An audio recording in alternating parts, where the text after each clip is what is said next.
Welcome to the Unfiltered Friends podcast, where we humanize your favorite creators through their personal stories and then learn something from them. I hope you feel inspired by today's guest, and if you do, share it with someone who needs it. So without further ado, here is Unfiltered Friends. Hello, Unfiltered Friends. This is going to be an interesting episode. If you are watching on any of the social media, if you're not watching on YouTube, each episode has a video aspect of it, youtube.com/@unfilteredfriendspodcast. So make sure you go check that out. But if you're watching on video, you can see I am not in my normal setup. My life is a bit upside down right now. And I want to just update you guys on all of the changes that are happening with me, the things that are happening with the podcast. Maybe some inspiration. I don't know. I'm just right at this point, just trying to stay afloat. But this podcast has been a dream of mine for a very long time. If you guys go back to earlier episodes, you could see that there's one from 2017, or maybe I privated that. I'm not sure. Then there's like a few in 2019, and then there's like a handful in the beginning of 2021. This will be the 21st week in a row that we've stayed consistent. And a lot of that has to do with hiring on Bilal. Bilal, thank you so much for all. If you want to add a little shout out to yourself, when you guys listen to this podcast, watch this podcast, share it places, support on Patreon, which Patreon is an incredible source for keeping this podcast going as it grows. Patreon.com/unfilteredfriends, handwritten letters, thank you cards, group chats, one-on-one chats. You get to watch the episodes live. You get to be a part of the editing process. I really give access to my Patreon people, but you keep me afloat if you support, even just with sharing, and you keep Bilal afloat as well. Not that he's struggling, but he's got a family, so it's been a really nice way to support someone else, but also be able to fulfill my dream. Now, I would say, like a lot of people during the pandemic, I got real comfortable being inside. And because I'm just also naturally more introverted, it was an easy excuse to be like, well, I can't go anywhere. It's lockdown, or it's a pandemic, or I'm trying not to spread what's going on. And then after things started opening back up, I just stayed really comfortable, never going anywhere or doing anything. And then I would kind of fall back on that label, like I'm an introvert. That's just who I am. But somebody said something once that really struck a chord with me. And while I am a naturally introverted person, she goes, I hope that one day you see yourself not as an introvert, but as just a complicated person like anybody else. And I was like, that's true. Because in my 30s, I was a world traveler.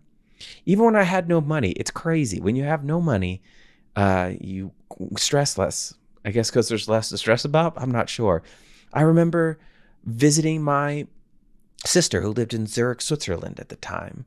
And I had to be at a conference in London 2 months later. And I just looked at a map after spending time with her and said, where do I want to go? And how do I end up back in London? I went to 11 countries.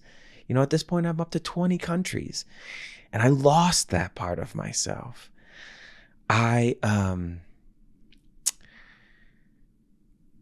know if you guys have done this yourselves, but it's even the things I know that were going to bring me joy, like nature, I would find a way to talk myself out of going and experiencing nature.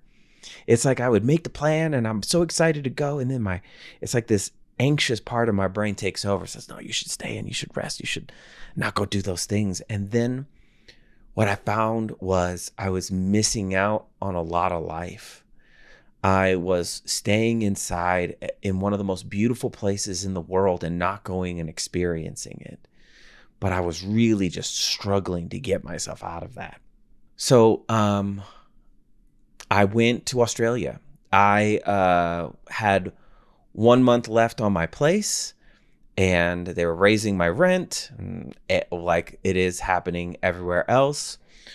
And I mean, the main reason I went to Australia, I'll just tell you guys here, is, I'm in a relationship with someone from Australia. And we had that conversation about, should she come here? Should I go there? And I have one of those jobs that I can do anywhere. But I wasn't just going to go move there without at least like seeing like, hey, could I see myself having a life here? So I took the last month of my lease here. My friend Sean, who you saw in the last episode, stayed in my place and watched Clark. And while I went out and had adventures all over Australia, and man, I have never met a more hospitable group of people. If any of you are my Australian people, thank you for making me feel so immensely welcome. And let me tell you, when I was over there, I was so uncomfortable the whole time, but I think that was a good thing. It wasn't uncomfortable that I didn't feel safe. It was uncomfortable that like I was out in the world doing things and jet lagged and figuring out this relationship and figuring out if I want to move. And meanwhile, Sean is back in my place, like selling off all of my stuff. And I'm just like, whoa, help. Start freaking out a little bit. But man, I loved my time in Australia. I was there for 3 weeks, but unfortunately, somewhere on the way back, I got COVID. And this is my first time getting COVID. I got the vaccine and the boosters and stuff like that. I made it 3 years, and it finally got me, and could not have come at a worse time. I make it home. My friend Sean can't even like hang out with me because she doesn't want to get COVID. And so I'm like sleeping on a mattress on the floor. My place is empty. I can't taste food, so I can't comfort myself with people. I can't comfort myself with food. And it's like incredibly isolating. And I had adjusted to being around people. Man, it was so wonderful being around people, but all of my coping mechanisms were out. And then 2 days later, I had to move. Guess what you don't want to do while you have COVID? Move. And I did that thing where you like load everything into pods, which is a really convenient way. By the way, it's not that expensive if you do it through U-Haul. They have really good deals. So I got 2 pods. Luckily, my friends weren't too concerned. We all masked up and I stayed away from everyone. And then I was just like so exhausted that I've just been sleeping ever since. And now I'm still in my old building, but I'm staying with my friend Carrie Ann, who was gracious enough to let me stay in her guest room. And I've just been sleeping. I had no idea. Like, the sick part of COVID was not a good time, but the hardest part is probably you're just so tired all the time. I just sleep and then wake up to sleep again. And I've been doing that for a week now.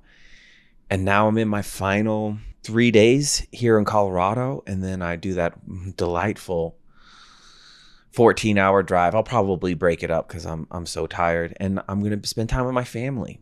I'll be home for about 5-6 months. And that'll be the longest amount of time I've spent with my family since I was 21, since 20 years ago. And it's going to be good. It's all these changes, while they are so overwhelming, are going to be so good. And then there is the process of immigrating to Australia. Even with, we'll call her Nora, being, sponsoring and having a partner visa, that's like $8,000. And then Clark, the process takes 8 months. He has to quarantine in Melbourne, which is not where I'm moving, for 10 days. He has to travel separately from me, and it costs minimally $6,000. And that's only because he's small. So I started to look at all these bills piling up, and I was like, hey, go home, spend time with your family, save money. I get to be in Chicago, watch some like baseball games. I'm a Cubs fan. Maybe go to a Bears game. And I haven't done that in a long time. It's going to be really good. And then begins the process of going to Australia. It's crazy. This whole thing is like so crazy. And if you had told me at the beginning of this year that I'll be leaving Colorado and I will be moving in with my parents and moving to Australia in a relationship, I would have told you to get out. I would have told you to kick rocks, you crazy. But in that time that I was away, I really sat and thought about this world and what I want to do with this world. And I made a promise to myself. I was like, I'm going to dedicate myself for the entire year. I'm going to really buckle down and try to make this podcast work. And it's growing. It's growing slowly, but it picks up steam each week. And we are charting in places like Africa or in the Philippines or in Australia or in Europe. Like, it's pretty cool watching the people get touched by the messages that we're doing. But one of the things that I want to do is really polish what we're doing now. We've done 20 episodes. This is episode 21 in a row. Rain or shine, made that happen. Now it's time to really put the polish on. I want to shorten the episodes a little bit, maybe half hour, 45 minutes tops. I want to make sure that I am getting top-notch storytellers that are going to be really entertaining to listen to, and also make sure that I have more of a relationship with them than, hey, I have a podcast, you want to be on it? You know, it was like kind of focusing on pumping out the episodes, but now I want to make sure that I am bringing you the most quality that I can. Find episodes that are lighter. We've covered a lot of really heavy subjects. I purposely covered trans issues during June, as I'm an ally in the LGBT community, and I think it was an important thing to cover.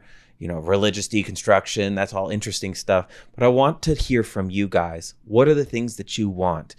And if you are thinking, how can I support? The free ways are just by leaving a review on Apple Podcasts, turning on automatic downloads, sharing it and tagging the podcast. I'm on all the social media for the podcast, Twitter, Instagram, TikTok, doing YouTube shorts, the full conversations on YouTube. And then Patreon, of course, is a big way to support as well. Patreon.com/unfilteredfriends. And you get a whole lot of behind the scenes.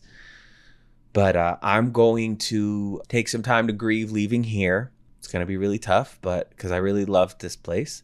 But I'm so excited for the future. I'm so excited to see where it goes. I have actually another podcast idea that would involve me in interviewing kids. That's all I'm going to say for right now. I think that'll be really interesting, but I'm going to start bringing the inspiration that I get from going out and living life back to you guys. And I hope that it inspires you to also get out into the world and do inspiring things. And I didn't realize how damaging being alone that much was. And now I'm ready to kind of get out there and I don't know, but stay tuned. Make sure you follow me on Instagram, supdaily. I'll keep you updated on TikTok and we'll see how this goes. But please give me your suggestions. Thank you for supporting me this far. Essentially, we're tuning into season 2. Hopefully starting next week if I can get set up at my parents' house quick enough and get an interview in. But I don't want to rush it. I want it to be fantastic. So until next week, this has been Unfiltered Friends.